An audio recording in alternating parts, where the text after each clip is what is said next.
प्रथम महाराज तुमचं या बागापूर नगरीमध्ये स्वागत आहे. राजराजेश्वरी महाराज या ठिकाणी आलेले आहे, तर त्यांच्यापासून आपण जाणून घेऊ या नगरीमध्ये आल्यावर प्रथम तुम्ही काय सांगा. सभ्यता आणि संस्कृतीचं हे गोकुळ आहे आणि ह्या गोकुळाच्या परांगणामध्ये श्री संत सद्गुरू खपती महाराजांचे अगदी सगळे बाळगोपाळ इथे दिसतात उपस्थितीला. मग हा अलाद्य आनंदमय असणारा आजचा कार्यक्रम म्हणजेच असीम भक्ती, गुरु आणि शिष्य आणि पिता आणि गुरु आणि बंधुत्व हे खऱ्या अर्थाने आज या बागापूर या धामामध्ये संत कैवल्यमूर्ती खपती महाराजांचं आज या ठिकाणी भक्तीला आश्रयित असणारं हे एक अलौकिकच उदाहरण म्हणायला पाहिजे की ज्या उदाहरणाला पण मी ओतप्रोत होत आहे, आनंददायी होत आहे आणि अलौकिक आश्चर्याला चमत्कार असं म्हणते. आणि संतांनी जोडलेला हा सेतू हा खरोखरच अलौकिक आहे. आणि आज या पारांगणाच्या मध्ये संत निवास, संताचा निवास पण भक्तीचा वास, माळवे खऱ्या अर्थाने भक्तीची हे शांतकुटी आहे आणि समर्पित भक्तीचं प्रतिमूर्ती रूप पाहण्याचं घर दिसते. तर खऱ्या अर्थाने राज्याची समृद्धी काय तर ही संत वात्सल्यात आज खरोखर एका गोष्टीला बागापूरला येऊन असं वाटते की महाराष्ट्राला, समग्र महाराष्ट्राला प्रत्येक ठिकाणी तर देवभूमी म्हणल्या जाते आणि महाराष्ट्राच्या भूमीला संतभूमी मानल्या जाते. दैवत्वाचे रूप मूर्तिमंत स्वरूप खपतिया नामासी संत प्रगटलासी या बागापुरासी आम्हा कैवल्य या मूर्तीसी पाहण्यास मिळाले दृष्टीसी अनुभव आले या भक्ती पारंगणासी आज संतांच्या या निवासी.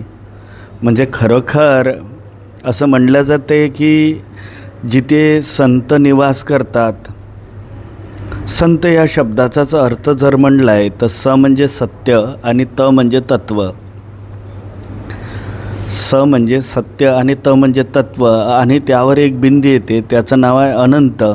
आणि ह्या बागापूरमध्ये खऱ्या अर्थाने भक्त समूहाच्या सहित त्यांचं वैशिष्ट्य मंडळ तसेच त्यांचे ट्रस्टी व सदस्य सगळेजण भक्तांचा जो अभौतिकाकडून अलौकिकाकडला असणारा जो सेतू आहे हा खरोखर आज आनंददायी आहे आणि या बागापूरमध्ये तो पाहायला मिळते. आणि मला हर्ष आहे. आज बरेच वर्ष झाले अनुभव सांगायचं म्हणजे किमान यवतमाळ ह्या जिल्ह्यामध्ये किमान 25 वर्ष झाले. 25 वर्षामध्ये बरेचदा असं तरी मनात कधीतरी होतं आहे की आपण खपती महाराजांकडे जाऊया. तो अलादायी प्रसंग कधी आला नाही, पण असं म्हणते ना, मनाची कामना आणि भक्तीचा सेतू जोडण्यासाठी अलौकिक नात्याची गरज नसते, तिथे भक्त हे नातं असते. आणि आज या पारांगणामध्ये त्यांच्या वास्तुशिल्पकलेला आणि त्यांच्या कामनेला आज तीर्थछत्र म्हणून बागापूर प्रगटलेलं आहे. मी निश्चितच आपल्या जिल्ह्यातल्या नाही तर राज्यातल्या प्रत्येक भक्तांना एक आवाहन करतो आहे, यावं या बागापूर यासी संत पावे अवलोकहासी दृष्टीमंत या स्वरूपासी सहज भक्ती दिली खपती. ख आणि ख हा शब्दाचा वेदोक्त शब्द आहे की ज्याला खमब्रह्म म्हणलं जाते. आणि ते खमब्रह्म असणारं स्वरूप मूर्तिमंत ब्रह्मस्वरूप म्हणजे खपती महाराज, त्यांची अलौकिक वैराग्यमूर्ती तत्वमूर्ती. प्रत्येक भक्तांना एक संदेश इथं जो पाहायला भेटला मला ह्या परांगणामध्ये, लहान मोठ्याचा भेद नव्हे अंग अंगासी बघावे, जिथे वसेला देव तिथे चिपावे. ही शिकवण ह्या बागापूरला मला दिसली आणि मी अलदाहित आनंद आहे. मी जगद्गुरू रामानंदाचार्य रामराजेश्वराचार्य माऊली सरकार आज या परिसरात आणि या तीर्थक्षेत्रात, तीर्थक्षेत्र म्हणूनही तर झाले तीर्थक्षेत्र नवे नाही, ते तीर्थक्षेत्र हे संत कैवल्य मूर्तीने भक्तीच्या श्रमाने, भक्तीच्या रामसेतूने वैसले हे तीर्थक्षेत्र. म्हणूनच गळ्यावर सांगतो खपती बाबांचे हे तीर्थक्षेत्र. बाबा तुमचं वास्तविकचं राहणं कुठं आहे तसं? मी जगद्गुरू रामानंदाचार्य कौंडण्यपूर अंबिकापूर या विदर्भातलं भगवती परांबा पराशक्ती माता रुक्मिणीचं माहेरघर आणि मी त्या माता रुक्मिणीच्या माहेरघरात म्हणजेच भगवती परांबा पराशक्ती कृष्णवी माधवीच्या वासल्यात याच विदर्भ क्षेत्रामध्ये अमरावती जिल्हा ग्राम कौंडण्यपूर तीर्थक्षेत्र कौंडण्यपूर तीर्थक्षेत्र अंबिकापूर त्या ठिकाणी श्री रुक्मिणी विदर्भपीठाची स्थापना आहे आणि माझं वास्तव्य त्याच ठिकाणी आहे. अमरकंटक या स्थळी आणि ओंकारेश्वर या स्थळी निमाळमठ व तसेच सालबर्डी क्षेत्रामध्ये पाळा, तसेच अमरकंटक क्षेत्रामध्ये भगवती परांबा पराशक्ती जिला नर्मदा म्हणून आपण ओळखतोय. जशी गंगा तशी नर्मदा जी पतित पावनी आहे, त्याच क्षेत्रामध्ये मेकल पर्वतामध्ये माझं फलारी आश्रमसुद्धा आहे. सालबर्डीला श्री चक्रस्वामीचं वास्तव्य आहे तेव्हा काही सांगा त्याबद्दल.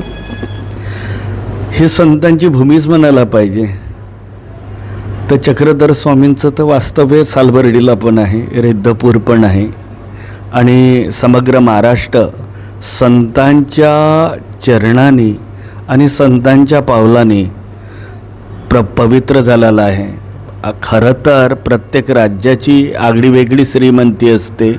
ज्या राज्यात थोरमंतांचे विचार, संतांचे वाङ्मय, तीर्थक्षेत्र, ऐतिहासिक शहर, वर्ण, वाणिज्य, खनिज, रूढी, परंपरा, संस्कृती, कला, कृती, उद्योग, शिक्षा, चिकित्सा, परिपूर्ण संपदा असते, त्यावेळेला त्या राज्याची परिचय असतो. आणि आपण उत्तर प्रदेश असो किंवा गुजरात असो, तीर्थक्षेत्र हे राज्य परिचय आहे. पण ह्या महाराष्ट्राचा आणि तसेच ह्या विदर्भाचा संत तीर्थक्षेत्राचा परिचय आहे. रिद्धपूर हे नाव घेतलं बाबा, महानुभाव पंथाचं रिद्धपूर म्हणजे काशी आहे म्हणून गणल्या गेली आहे आमचे. हो, संतांनी आपल्या तपबलाने ज्याला आपण काशी विश्वनाथ म्हणतो आणि जिथे विश्वाचा नाथ वसतो त्याला काशी असं म्हणलं जाते. आणि संतांच्या महिमामंडित आणि समग्र तीर्थ ज्यांच्या चरणाशी लोळते, जिथं भक्तीची गंगा वाहते, असं ते तीर्थक्षेत्र म्हणजे रिद्धपूर आहे. आणि या नगरीमध्ये प्रथमच तुम्ही आलेले आहे. या नगरीमध्ये विशेषतः तुम्ही जे आता तुमच्या शब्दातून एक मान सन्मान दिलेला आहे. या ठिकाणी आपण बसलेलो आहे, हे आदित्य अनगा यांनीही बांधलेलं एक भक्त निवास आहे. काय संदेश द्याल भक्तांना तुम्ही? कौतुक करावं इतकं पुरे आहे. हे सत्प्रेरणा प्रत्येक भक्तांना होणे, भक्तीचा सेतू जोडण्याची हे प्रेरणा आहे. आज ही प्रेरणा तर प्रत्येकानं घ्यावी.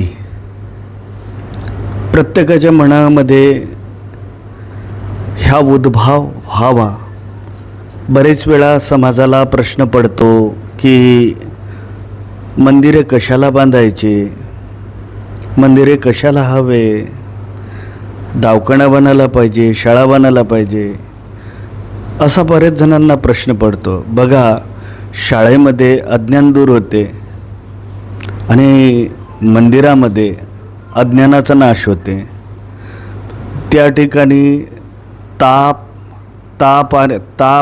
तापाचा आणि खासीचा इलाज होते, पण मंदिरामध्ये मस्तिकाचा इलाज होते. म्हणजे वैद्य पण आहे मंदिर. मंदिर म्हणजे केवळ मात्र दगडामातीचं बांधलेला दगड नव्हे, तर भावना आणि आत्मिकताचा सेतू हो. मंदिर नव्हे ना केवळ मात्र व्यक्तीला जोडण्याचं नातं नाही, तिथं बंधुत्वाला जोडण्याचं नातं होय. मंदिर केवळ मात्र दगडामातीचं नव्हे तर समाजाला सेतू बांधण्यासाठी हो. आज बरेच लोकांच्या मनात प्रश्न पडते. आज हा संत निवास बांधला आहे. अनेकांनी प्रश्न देखील केले असेल की इथे इतकं मोठं कशाला. पण मी शाश्वतता देतो आणि आश्वस्त पण देतोय. बरेच वेळेला आपण परांगणामध्ये बांधतोय. इमारती केवळ मात्र दिसण्यासाठी नसतात, तर इमारती ह्या संस्कृतीसाठी असतात.